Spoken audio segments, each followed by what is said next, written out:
This is a first installment of 5 spontaneous minutes on the subject of public education.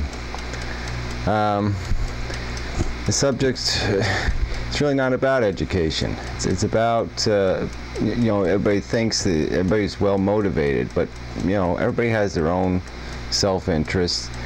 And, the teachers' union is self-interested.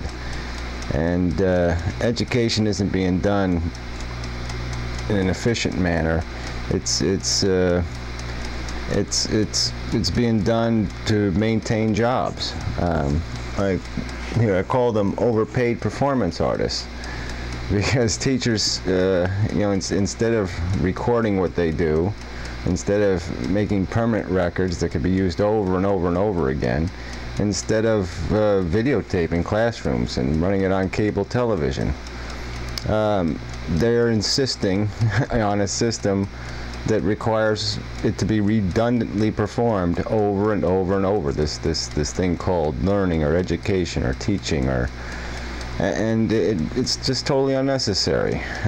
We have the technology now where information can be made available really efficiently.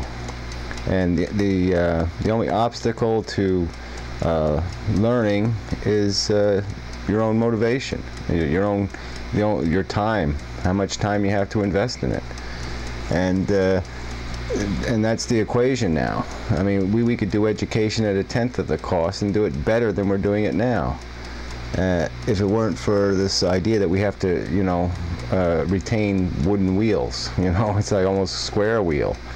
We're just we're glorifying an archaic, long past way of doing things, and no one likes to badmouth teachers, but that's the bottom. They're smart enough to figure this out. They're smart enough to they know what video cameras are. They know what a DVD player is. They know what one of those digital recorders are. So this isn't stuff that's beyond their capacity to understand. But they also understand they want a career in education, and the only way they can have those careers in education is if we do this the hard way. So anyway, that's really what it's all about. It's not about instructing children, it's about motivating them. And so that would be the second side of this equation, is we have all this technology we're not using, and so let's use it, especially if kids can perform, if they can do the work and achieve the grade and pass the test, then yeah, if they can be educated in their living room, then why not? Why do we need to build these huge, giant complexes and send kids off to them to learn? There's some training that, requires instruments and whatnot, and that should be done in an institution, in a school. But most education is just absorbing the knowledge. The tedious, that's the tedious part of it, and that's the part they can do at home. They can read a book at home, and they can certainly watch television at home, and there's just nothing stopping us from moving to that kind of a mechanism for the distribution of knowledge. But again, it's back to motivation.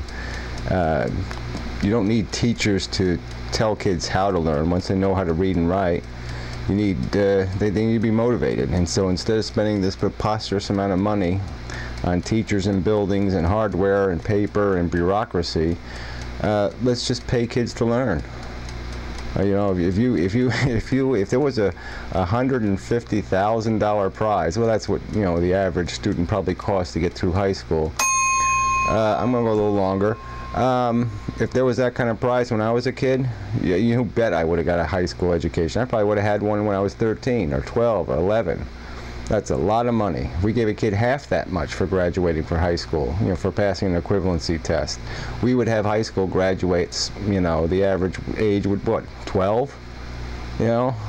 I mean, that's motivation, and that's what works. And it would uplift, it would give poor kids an incentive, it would get people out of all this stupid sports and all this other nonsense, because they'd understand that they're getting rewarded directly for learning.